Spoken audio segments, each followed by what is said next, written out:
అందరికీ నమస్తే అన్న. నేను మీ శ్రీకాంత్ మాట్లాడుతున్నా. ఫస్ట్ ఆఫ్ ఆల్ జై డ్రైవర్ అన్న, జై డ్రైవర్ అన్న. అన్న ప్రతి డ్రైవర్ అన్న చెప్తున్నా అన్న, ఆఫీస్ బాయ్ లా గానీ మన బట్టల షాప్ లా గానీ ప్రతి ఒక్క డ్రైవర్ అన్న, ఏ డ్రైవర్లు అందరూ రోజు ఏంది రోజుకి 5,000 సంపాదించుర్రు అని మీరు అనుకుంటుండొచ్చు. అరే మేము 1 తారీఖు సంది 30 తారీఖు దాకా వచ్చేసరికి మేము 15,000 సంపాదించున్నాం. ఆ డ్రైవర్ అన్ననేమో రోజుకి 5,000 అంటే లెక్క పెట్టేసరికి ₹1,00,000 దాటిపోతుందని మీరు అనుకుంటుండొచ్చు. కానీ ఇడ వచ్చింది లేదు, ఏం లేదన్న, చచ్చిపోతున్నాం అన్న. ఇట గుండె బద్దలైపోతుందన్న. ఏం మీరు అనుకుంటుండొచ్చు అన్న, నిజం చెప్తున్నా. అనవసరంగా మీరు అప్పుల పాలు కాకండి. ఇప్పటికే 1 తారీఖు సంది 30 తారీఖు వచ్చేసరికి మేము చచ్చిపోతున్నాం అన్న. ఉన్న బండ్లు అమ్ముకొని, డీజిల్ బండ్లు అమ్ముకొని, పెట్రోల్ బండ్లు తీసుకొని చచ్చిపోతున్నాం. అక్కడ వచ్చింది లేదు. 18 గంటలు డ్రైవర్ డ్యూటీ చేస్తున్నాం అన్న.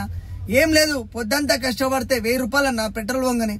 అమ్మా రోజుకి ₹1,000 అని కూడా అనుకోకండి అన్న. ఆ ₹1,000 కూడా 18 గంటలు కష్టపడితే కానీ తిప్పలు పడితే కానీ కావన్నా.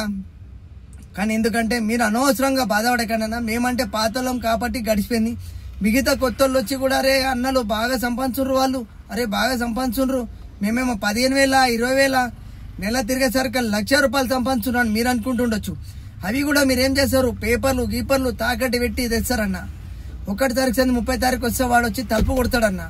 ఇప్పుడు మేము ఎంత అవస్థపడుతున్నాం. ప్రతి నెల 1 తారీఖు సంది 30 తారీఖు వాడు మాకు చుక్కలు చూపిస్తుండు ఫైనాన్స్ వాళ్ళు.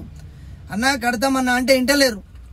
ఎంతమంది డ్రైవర్ అన్నలు ఎంతమంది రోగాల పాలై చచ్చిపోతుర్రు అన్న.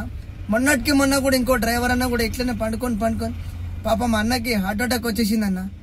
టైము నిద్ర అనేది సమయం లేకుండా అయిపోతుందన్న, తిండి లేకుండా అయిపోతుందన్న. ప్రతి డ్రైవర్కి అన్నకి టెన్షన్లు ఎక్కువైపోయినాయన్న.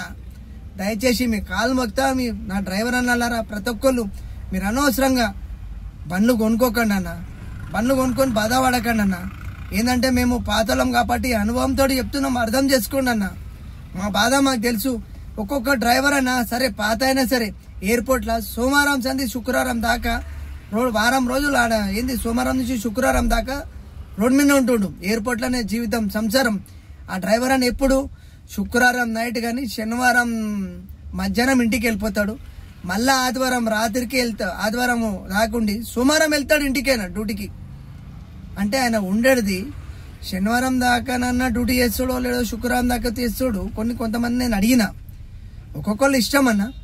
కానీ ఆయన ఉండేది ఇంటికాడ ఎంత అన్న, ఒక దినం అంటే 1 రోజున్నర, 2 రోజులు పిల్లలతో కూడా ఆయన గడతలేడన్న. పోవాలి ఆడ కట్టాలి, అప్పులోడు వస్తాడు అన్నట్టు. ఆయన కనీసం మనస్ఫూర్తిగా కూడా ఆయన ఇంటికాడ ఉంటుంది. నేను చూస్తా ప్రతి ఒక్క డ్రైవర్ అన్న ఎయిర్పోర్ట్లో బట్టలు ఉతుకున్నాడా, గోడల మీద ఆరేస్తుండన్న. ఆయన ఎప్పుడు ఇంటికి పోతుండన్న. ఒక్కొక్కరు అయితే పాపం 1 రోజే పోయి ఉంటారంట, వస్తారంట, సోమవారం తెల్లారు ఉరికొచ్చేస్తారంట. కానీ మన పరిస్థితి అర్థం చేసుకోండి. కొత్తలు బండ్లు కొనకండి అన్న. కొత్త బండ్లు వస్తున్నాయి, ఈడ వచ్చింది లేదు పోయింది లేదన్న. అనవసరంగా అప్పుల పాలు కాకండి అన్న, రోగాల పాలు కాకండి. అనుభవంతో చెప్తున్నామన్నా, దయచేసి అర్థం చేసుకోండి అన్న. జై డ్రైవర్ అన్న, జై డ్రైవర్ అన్న, జై డ్రైవర్ అన్న.